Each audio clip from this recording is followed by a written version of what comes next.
Peringatan Hari Ulang Tahun ke-73 Satuan Polisi Pamong Praja atau Satpol PP dan Hari Ulang Tahun ke-61 Satuan Perlindungan Masyarakat atau Satlimnas dirangkaikan dengan gelar pasukan.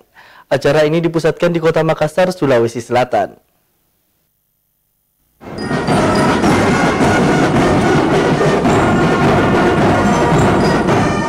Hari ulang tahun ke-73 Satuan Polisi Pamong Praja atau Satpol PP dan HUT ke-61 Satuan Perlindungan Masyarakat atau Satlimnas tingkat nasional tahun ini dipusatkan di lapangan Karebosi, Kota Makassar, Jumat pagi.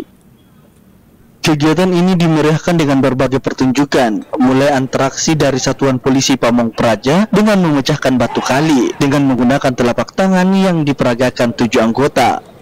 Tak hanya itu, anggota Satpol PP gabungan membawa bendera Pataka sebagai simbol dimulainya acara puncak peringatan HUT ke-73 Satpol PP dan HUT ke-61 Satlimnas.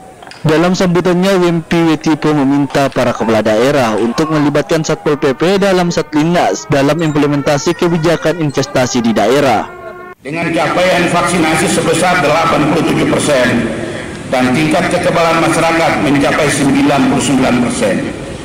Hal ini membuktikan bahwa bangsa Indonesia mampu menjadi game changer yang diakui oleh dunia internasional dengan istilah pulih lebih cepat, bangkit lebih kuat. Capaian kerja keras ini tidak terlepas dari integritas dan kolaborasi berbagai pihak, baik pemerintah pusat, pemerintah daerah, TNI, Polri, serta pihak lain sebagai garda terdepan penegak protokol kesehatan dan pelayanan masyarakat.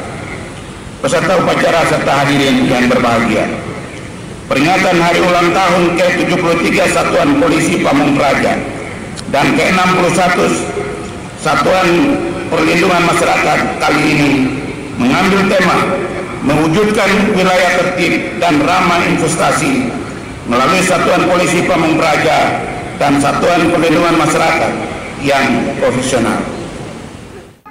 Ia menambahkan, pertumbuhan ekonomi sepanjang tahun 2022 cukup impresif, yakni 5,3%. Ia pun optimis pertumbuhan ekonomi akan tetap stabil di 2023. Kewaspadaan akan dampak buruk tetap diantisipasi. Rusmawan Dirara, Slebes TV.